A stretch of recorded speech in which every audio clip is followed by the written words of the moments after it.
2023년 6월 15일 유럽에 1,500개 이상의 매장을 가진 독일 대형마트 프랜차이즈 카우플란드 공식 유튜브 채널에서 꽤 익숙한 영상 하나가 나옵니다. 우리나라 K-팝 아이돌처럼 보이는 이들이 대뜸 폭탄 세일 가자라는 소리를 외친 것이죠. 심지어 그대로 한글로 표현되기도 하는데요. 이후 K-팝 스타일 노래가 흘러나오는데 이는 광고 영상입니다.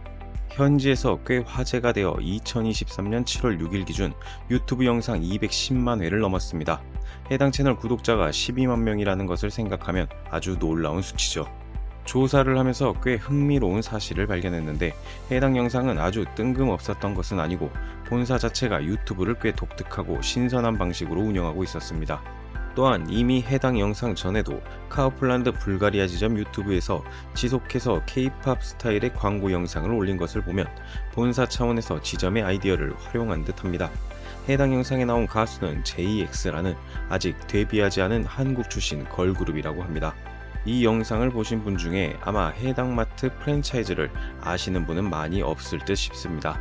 즉, 이 영상은 머나먼 이 땅의 한국 고객 유치를 위한 것이 아니라 유럽 전역의 마트 이용자들을 향한 광고라는 것이죠. 해당 유튜브 영상을 보면 다양한 사람들이 남긴 댓글이 눈에 띄는데요. K-팝을 마트 광고로 볼 생각은 없었지만 정말 멋진 아이디어다. 이 이벤트를 기획한 사람은 보너스를 받아야 한다. 멋진 광고다. 더 많은 광고가 필요하다라는 등의 긍정적인 반응이 달렸습니다. 실제로 구글에서 카우플란드를 입력하면 연관 검색어 상단에 카우플란드 K-팝이 나올 정도죠. 아직 아시아에는 미치지 못할지언정 독일을 비롯한 유럽에도 한류의 열기는 깊게 파고든 상태입니다. 이는 최근 진행된 독일 프랑크푸르트 한류 박람회를 통해서도 알 수 있습니다. 이틀간 진행된 행사에는 무려 한류 팬 1만 5천여 명이 참석했다고 합니다. 생각해보면 아주 놀라운 일입니다. 대한민국과 독일의 역사를 생각해보면 말이죠. 50년 전 우리는 이 나라에 광부와 간호사를 보냈습니다.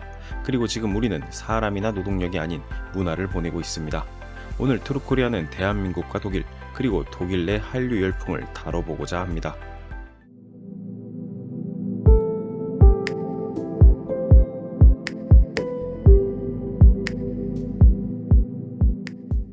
일반적으로 독일과 교류를 떠올리면 다들 1970년대 광부, 간호사 파견을 먼저 떠올리지만 독일과 대한민국의 인연은 우리의 생각보다 훨씬 오래되었습니다. 1883년 조독수호 통상조약을 통해 공식적인 외교 관계가 그 시작으로 올해가 벌써 독일과 외교 140주년이 되는 해입니다. 그리고 오프닝에 설명한 한류 박람회 역시 한독수교 140주년을 기념하는 뜻도 포함되어 있는 거죠. 프랑크푸르트 메세홀에서 열린 개막 공연을 보고자 독일 전역에서 사람들이 몰려와 1시간 전부터 줄을 섰고 행사가 끝난 밤 8시 이후에도 많은 이들이 전시장 근처에서 노래를 부르며 여운을 달래기도 했습니다.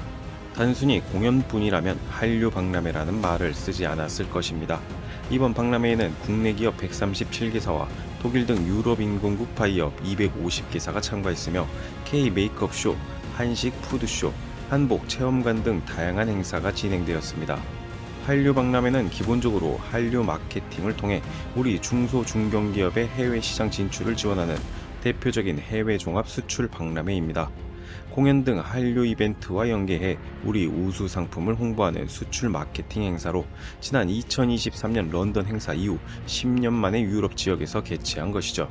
이게 중요한 이유는 그동안 한류가 세계로 퍼져가는 것 대비 우리의 산업 수출이 여전히 아시아 중심으로 머물러 있었기 때문입니다. 최근 최대 시장인 중국과의 관계가 자꾸 문제가 일어나는 만큼 유럽 시장의 중요성이 나날이 커지고 있죠. 특히 독일은 세계 4위, 유럽 최대의 경제 대국이자 유럽 국가 중 우리의 최대 교역 상대국으로 한류 연계 산업 유럽 수출의 거점이 될 것으로 기대하고 있습니다. 이번 박람회 개막 공연에서 K-팝 아이돌 그룹 카드의 제이셉이 메이드 인 코리아를 믿고 한국 제품을 사랑해달라고 외쳤고 함성과 박수가 쏟아진 것을 보면 해당 행사가 어떤 의미를 가졌는지 알 수 있습니다. 올해는 한독수교 140주년을 기념하고 우리 기업의 유럽 시장 진출을 돕기 위해 독일 프랑크푸르트에서 열렸으며 산업통상자원부와 문화체육관광부, 농림축산식품부, 국토교통부, 중소벤처기업부 등 정부 부처와 대한무역투자진흥공사 등이 함께했습니다. 상담회에서는 화장품, 식품 등 소비재 기업과 서비스 기업, 소재, 부품, 장비 기업이 참여해 유럽 바이어들과 수출 상담을 진행했으며 판촉관에서는 아마존 독일과 올리브영 온라인몰에 입점한 국내 제품, 독일 현지 바이어가 조달한 한국 제품 등을 선보였습니다. 포트라는 이번 한류 박람회에서 900여 건의 상담을 진행하고 3,200만 달러 규모의 수출 계약 및 업무 협약을 체결했다고 2023년 7월 3일 밝혔습니다. 이번 행사에 대해 산업부 관계자는 유럽에서 10년여 만에 열리는 한류 박람회를 통해 한국 기업과 제품의 우수성을 독일과 유럽 시장에 적극적으로 알리고 한류와 연계해 소비재와 서비스 유럽 시장 진출을 적극 지원하겠다는 말을 남겼습니다. 행사에 참여한 독일 및 유럽의 한국 제품을 판매해온 바이어 기업들은 한류 붐이 뚜렷하다고 입을 모았다고 합니다. 앞으로도 이런 한류의 성장 트렌드는 굳건할 것이라는 의견 역시 동일했는데요. 실제로 독일의 메이드 인 코리아 수요는 꾸준히 느는 추세로 한국무역협회에 따르면 화장품, 패션, 식품의 독일 수출은 2021년 6,475만 달러에서 지난해 8,187만 달러로 26.4% 증가했다고 합니다. 사실 이번 행사의 성과는 행사 기획 전부터 어느 정도 예상되었습니다. 지난 2022년 5월 유럽 최초의 메이저 K-팝 행사인 K-팝 플렉스가 같은 도시인 프랑크푸르트에서 열렸는데 이때 무려 8만 명의 관객이 동원되었기 때문이죠. 당시 영국 유력 매체 런던 이브닝 스탠더드, 영국 대중음악 전문 잡지 NME, 보그의 10대 잡지 틴 보그 등에서 해당 행사가 소개됐으며 공연 직후에도 각종 온라인 플랫폼에서 행사 관련 해시태그와 함께 수백 개의 공연 영상들이 올라오며 큰 주목을 받기도 했습니다. 독일에서 한류의 열풍이 거센 이유 중에는 팬데믹 기간 동안 퍼진 우리의 음악, 가수, 드라마, 영화 등의 콘텐츠 때문인데요. 특히 우수한 품질에 비해 합리적인 가격대의 한국 화장품과 건강하고 맛있는 음식으로 인식된 한식의 영향도 크다고 합니다.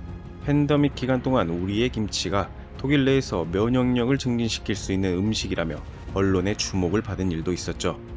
또한 독일 대학의 한국어학과 수요가 높아지고 있으며 어학원에서는 수업을 추가 개설하고 있다고 하는데요. 이런 흐름은 아시아에서 한류가 강하게 퍼져나가던 것과 거의 동일한 공식으로 이번 한류 행사 역시 이런 기세를 이어가고 또 산업 수출에 접목하려는 의도로 해석됩니다. 문화와 산업을 접목한다. 이런 영상을 만들 때는 늘 이 문장을 붙이는 것 같은데요.